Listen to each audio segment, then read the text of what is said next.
प्यारे बच्चों, मैं आलोक कुमार तिवारी अपने YouTube चैनल ज्ञानार्जन सेवा संस्थान में आप सभी का स्वागत करता हूं। आज हम लोग पढ़ने जा रहे हैं कक्षा 10 के लिए त्रिकोणमिति का परिचय। ये कक्षा 10 में भी काम आएगा, कक्षा 11 में भी काम आएगा और कक्षा 12 में भी काम आएगा और आगे भी इसमें काम आना है। तो त्रिकोणमिति का जो परिचय है, इंट्रोडक्शन ऑफ ट्रिग्नोमेट्री है। तो इसमें मेन अगर हम इसके अर्थ की बात करें तो जो इंग्लिश में ट्रिग्नोमेट्री लिखा गया है उसका मतलब ये है, ट्राई है तो इसका मतलब 3 होता है, मतलब 3, और फिर GON है, इसका मतलब है साइड्स, और फिर है आखिरी में मेट्रो, तो इसका मतलब होता है मेजर, मतलब 3 भुजाओं की नाप। ये भी आप चाहे कह लीजिए, और आपको अगर कहना है तो एक चीज़ और है, साइड्स एंड एंगल रिलेशन है। क्या है?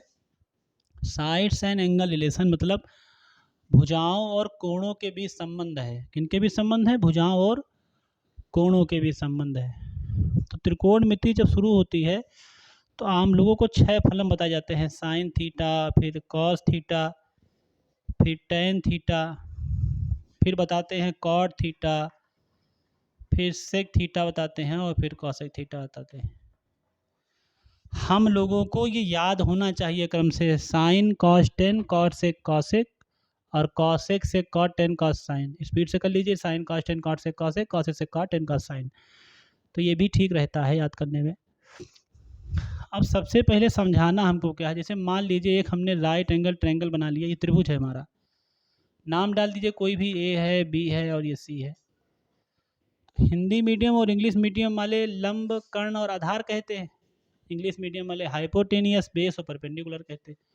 तो लिख मैं दोनों बातें दूंगा। जैसे ये अपना लंब है, लेकिन ये इंग्लिश मीडियम बच्चों के लिए ये परपेंडिकुलर होता है।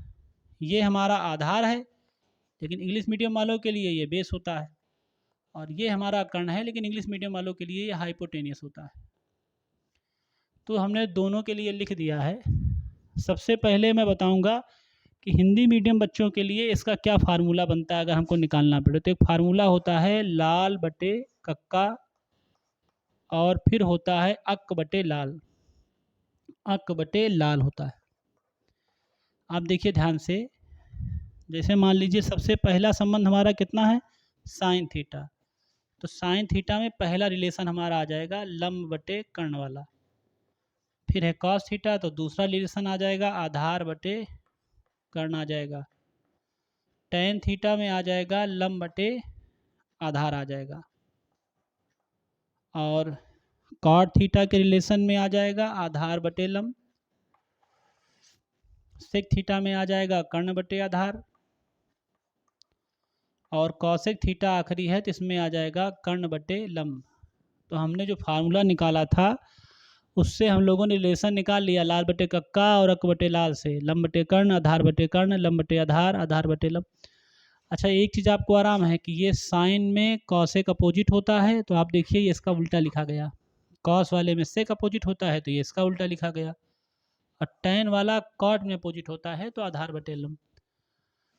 और आपको ठीक से याद हो जाए तो साइन थीटा जैसे लंब बटे कर्ण है, कॉस थीटा आधार बटे कर्ण, टेन थीटा लंब बटे आधार, और फिर इसके बाद है कॉट थीटा आधार बटे लंब, सेक थीटा कर्ण बटे आधार, और कॉसेक थीटा कर्ण बटे लंब। लेकिन जब ये इंग्लिश मीडियम में आएगा तो हम लोग इसके फार्मूले को, लंब को पी लिखते हैं परपेंडिकुलर, फिर ये बेस हो जाएगा, ये परपेंडिकुलर, और हाइपोटेनियस हाइपोटेनियस, और बेस, फिर आधार है तो बेस हो जाएगा, ये हाइपोटेनियस हो जाएगा। और ये कर्ण की वैल्यू कितनी है अपने पास, कर्ण हमारा हाइपोटेनियस है, और ये हो जाएगा लंब हो जाएगा हमारा परपेंडिकुलर, फिर ये बेस हो जाएगा, और ये फिर परपेंडिकुलर हो जाएगा। इसकी सहायता आप ले सकते हैं PBP HHB करके, ना ज़्यादा हो तो आप इतना ही याद कर लीजिए, बाकी 3 तो इसके अपोजिट ही होते हैं। तो एक बार दोहराए दे रहे हैं। सबसे पहले एक त्रिभुज बना लीजिएगा, ये जो लाइन है ये 90 डिग्री है, यही सबसे बड़ा एंगल है, तो इसके सामने की जो भुजा है वो हाइपोटेनियस होती है, या कर्ण कह लो।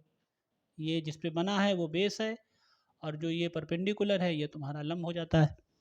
6 अनुपात हैं, sine theta cos theta tan theta, cot theta sec theta cosec theta. Sine theta लंब बटे कर्ण, तो इसका उल्टा कॉसेक थीटा वो कर्ण बटे लंब हो जाएगा कॉस थीटा आधार बटे कर्ण, तो इसका उल्टा सेक थीटा में कर्ण बटे आधार हो जाएगा। फिर टेन थीटा है, टेन थीटा लंब बटे आधार, और कॉट थीटा आधार बटे लंब हो जाएगा। ठीक है, सबको समझ में आ गया होगा ये बात।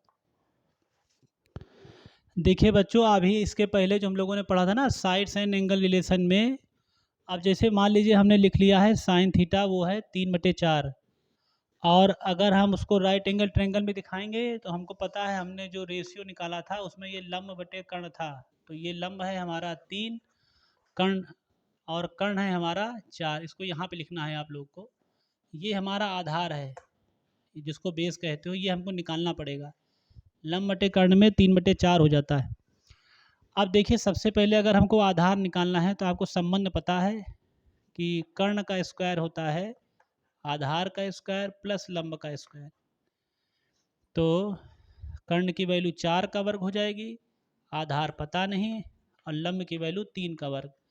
तो 4 चौक 16, 3 त्रिका 9 इधर आ जाएगा, आधार का वर्ग, आधार बराबर आ जाएगा 16 में 9 गए 7, और स्क्वायर लगा है तो रूट लगा देना, तो √7 मिला। आधार की वैल्यू कितनी मिल गई? √7।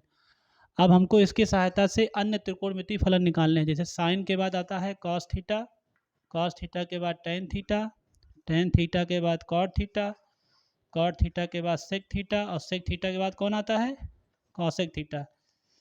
कॉस होता है आधार बटे कर्ण, टेन होता है लंब बटे आधार, कॉट इसका उल्टा होता है तो आधार बटे लंब, सेक कॉस का उल्टा होता है तो कर्ण बटे आधार, और कॉसेक साइन का उल्टा होता है तो कर्ण बटे लंब लिख लिया जाएगा। हमारे पास आधार है √7, कर्ण है 4, लंब है हमारे पास 3, और आधार है √7, फिर है आधार √7 और लंब है 3, कर्ण है हमारे पास 4, आधार है √7, और आखिरी में है कर्ण है 4 और लंब है हमारा 3। तो इस तरीके से एक मान अगर दिया होता है तो हम लोग अन्य त्रिकोणमितीय फलन जो है वो निकाल सकते हैं। समझ में आ रही बात कि नहीं आ रही आप लोगों के? इसके अलावा एक देखिए पिछला प्रश्न सिंपल था, उसमें साइन थीटा से वैल्यू निकलवाई गई थी तो आराम से लंब कर्ण और आधार हमको मिल गया। मान लीजिए ये बदली जाती है, जैसे मान लीजिए इस सवाल में साइन b बराबर 3/5 दिया गया, तो ये हमारा b एंगल है, तो इस जिस एंगल को कहता है उसके सामने की लाइन परपेंडिकुलर हो जाती है, लंब हो जाती है, और जो सबसे बड़ी भुजा है वो तो कर्ण रहेगी। तो इस समय 3 और 5 ये लंब हो जाता है और ये क्या हो जाता है? कर्ण। इस तरीके से 3 मान हमने और निकालने के लिए आपके लिए कहा है। मान लीजिए हमको साइन ए निकालना है, क्या निकालना है? साइन ए। तो ये हमारा है साइन ए, ये तो ए के सामने देखिए आप, ए के सामने कौन है? इसके सामने भुजा कौन है? लंब।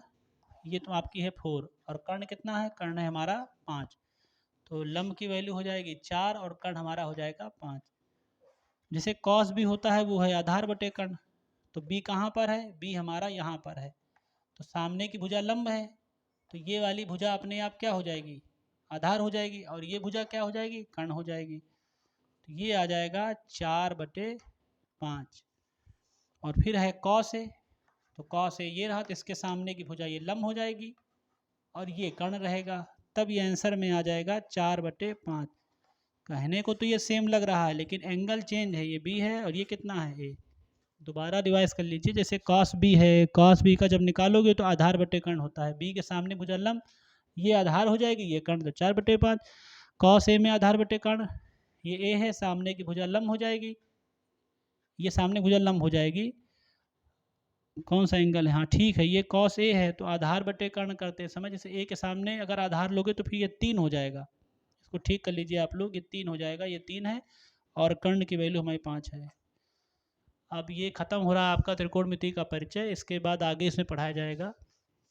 वीडियो आप लोग देख करके चैनल सब्सक्राइब कर लीजिए। बहुत बहुत धन्यवाद।